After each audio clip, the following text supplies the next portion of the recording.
Here we go again. Same old shit, just a brand new day. Here we go again. Patch number 6. It's been what, September, October, November. We're almost close to December, but 3 months, 6 patches. Approximately, you do the math, your average is about 2 patches each month, which I feel like every 2K we just increase the rate we get patches, man. I mean, we're already on patch 6. I forgot how many patches the last 2K had, but anyways, you see we get lagged out. It seems like someone was using a lag switch, or maybe the whole entire Park server just crashed. But there are lag switches on Park. It's unfortunate when the game mode has lag switches and people that delay others on the Park. It just is not good for the community in general. So maybe there's a way to fix it, maybe there isn't, but whatever, man. We know patch 6 is coming out next week, and it's funny because I looked in the replies of the tweet just to see some things. And by the way, main things I want fixed in patch 6 is, fix some of the contests. You know what I'm saying? I feel like there should be a lot more. Either some things should be more contested, and then some other things a little bit less contested, you know what I'm saying? And then of course we got the pushing animations. We got a whole bunch of stuff in the game that could be fixed. We still got getting into the arena pro-am could be better. Matchmaking for Jordan Rex Center could be better. But I decided to look at the replies to this NBA 2K tweet that they put out saying look out for patch 6. And it was interesting. Now we see this right here. This is hilarious, man. I literally just made this video and this person put this clip up. Can this be taken out? This isn't a basketball play. And he proceeds to put the clip in my previous video to where I shoved this AI player on the ground while he's in the air, and they don't call him flagrant, they don't call him foul, they don't call him nothing. And like I said, 2K's been letting some of these animations. This is what happens when you get into takeover mode, man. This is why I told you people, man, takeover mode is gonna be some cheese this year. And it definitely is. And maybe they should kind of lessen the takeover a little bit too, but that's probably not gonna happen. But you see the replies to the video itself. This man says that either needs to be removed or a flagrant 2, which I kind of completely agree. Even though, listen, you're acting like I wanted to do that. I did not want to do that. I have no control over that stuff. And there's a lot of things people talk about. Obviously, you see in this tweet, this man says fix the matchmaking for Jordan Rec. Like I said, it could take a little bit of time to get into Jordan Rec. I don't really like how much time it takes, especially since you need 5 versus 5. You need 10 players to actually connect before a match even starts, usually. And back in 2K18, after a while, if you didn't get more than 6 people, it would just start the match and you'd have like 4 AIs on the court, which I didn't mind that. But you see, he said fix matchmaking for Jordan Rec. Then we got, this is an interesting tweet I saw, because I'm like, this kind of makes sense, because I never really realized it, that maybe this should be changed. But in a sense, I always complained about it inside my mind. Inside my mind, I'm like, this shit is cheese. Whenever I play and it happens, I'm like, this is fucking ridiculous. But basically, this guy says, can you have the dev fix frozen defenders on the inbound?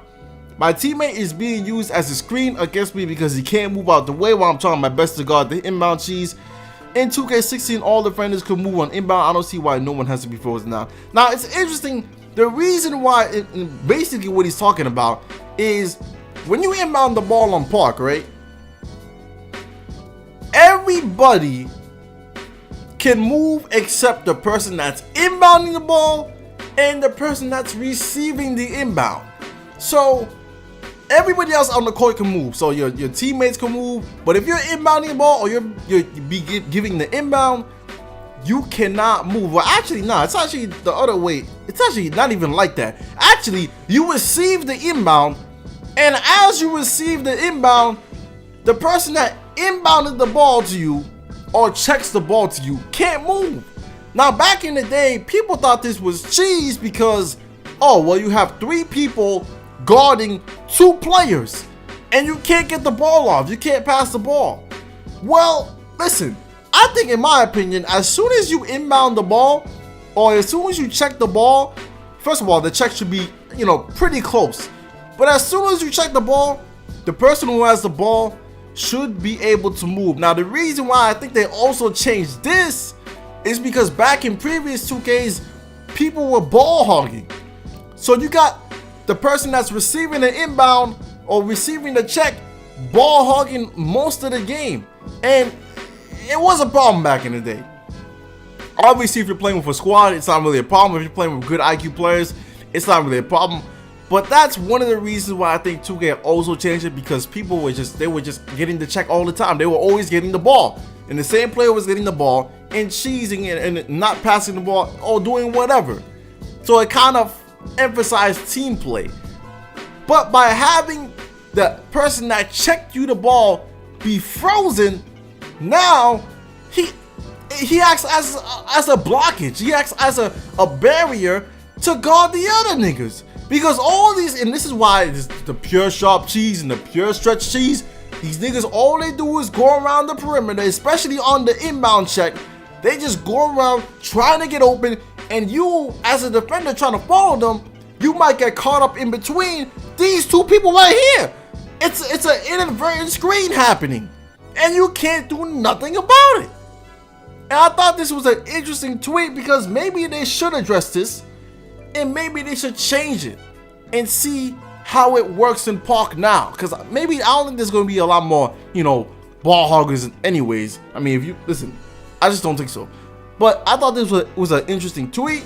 And of course, this man put up a tweet, a reply. He said stretches need to be patched, especially when you contest and the miss is still a green. Pure sharps are the same way with zigzag cheese and higher behind screens. He also said defensive builds shouldn't be able to steal passes from behind or dribble or shoot as well, which I could kind of agree with. I kind of agree with this tweet right here, because the zigzag cheese is weird, man. I mean, you go on the arena program sometimes it's just a pure sharp at point guard and just on the top of the key, glass cleaner, or a good build that gives good screens. Left, right, left, right, left, right until I get open or until I get a lot of space. And of course, you got all these dumbass badges working. So it's like, even on Park, it's like that. Like Park, you can literally run two sharpshooters or pure stretches, or pure sharp and a pure stretch with a glass cleaner. And all of a sudden, you're winning games and hitting shots just because you have a screener, and the defense is just ridiculous in this game. Oh, well, the contest system is ridiculous, man. Just some things I think should be at least improved upon or fixed in the next patch.